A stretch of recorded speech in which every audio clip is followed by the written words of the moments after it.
بدأ فعليا. إذا الكرة الآن أمامي لفريق اتحاد طنجة، صاحب المبادرة خطيرة، هدف مبكر لفريق اتحاد طنجة. يا اغفي الثانية الخمسين يسجل الهدف الأول لفريق اتحاد طنجة. اوي اوي اوي اوي اوي اوي اوي، بداية قوية لفريق اتحاد طنجة. ديارة تلعب بثلاث لاعبين، وبالتالي عبد الطريق لتسجيل الهدف الأول. لم يكن أي خطأ، قرار سليم للحكم، ما كانش هناك خطأ. أكيد بأنه هدف جد مبكر، جد مبكر. أنصار فريق اتحاد طنجة رغم المرجوة في الدقيقة الأولى لم يصل حاجز الدقيقة الأولى. أعتقد بأنه أسرع هدف سيكون أسرع مرة. إذن نقترب من الخمس دقائق الأخيرة لهذه الجولة الأولى. فريق اتحاد طنجة هل سينجح في الحفاظ على تقدمه؟ ولكن سنتابع هذه المحاولة. ضربة خطأ، كرة عالية خطيرة، اوي اوي اوي اوي اوي اوي اوي اوي. الهدف الثاني أيوب الخالقي، بالفعل هدف ثاني قاتل بالنسبة للاعبي فريق الحسنية. هدف ثاني، أيوب الخالقي يسجل الهدف الثاني. خطأ فادح في التموضع الدفاعي. قلت بأن الكرة العالية. نتابع الآن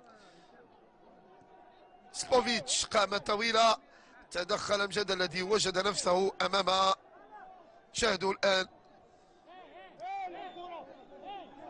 إسماعيل بن معلم وأيوب الخالقي لاعب الحسنية كان يعتقدون أن هناك تسلل أو نهجوا التسلل ولم ينجح لهم. فريق اتحاد طنجة حقق الأهم أيضا بالطريقة. أوه، ليس هناك تسلل. حمودان، أوي أوي أوي أوي أوي أوي أوي أوي أوي أوي. نتيجة قاسية، نتيجة قاسية في حق الحسنية، نتيجة قاسية في حق الحسنية. أحمد حمودان، أحمد حمودان، هدف ثالث. إغفي، انطلق حمودان. شاهد بأنه الحكم لم يرفع الراية، روغ الحارس مجد هشام. والهدف الثالث نتيجة قاسية في حق فريق الحسنية، نتيجة قاسية، انهيار لدفاع الحسنية، أخطاء قاتلة كانت هي سبب المرسومة أمامكم مشاهدينا الكرام.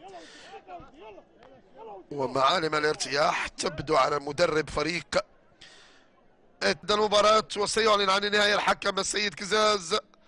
وحمودان، وهدف رابع، هدف رابع قاتل، هدف رابع يؤكد السيطرة لفريق اتحاد طنجة خلال هذه المباراة.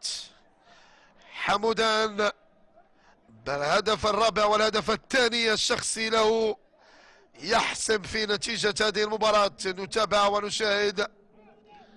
يحيى جبران أخطأ التدخل، وحمودان لم يترك الفرصة للحارس. المجد كانت التمريرة من اللاعب ديب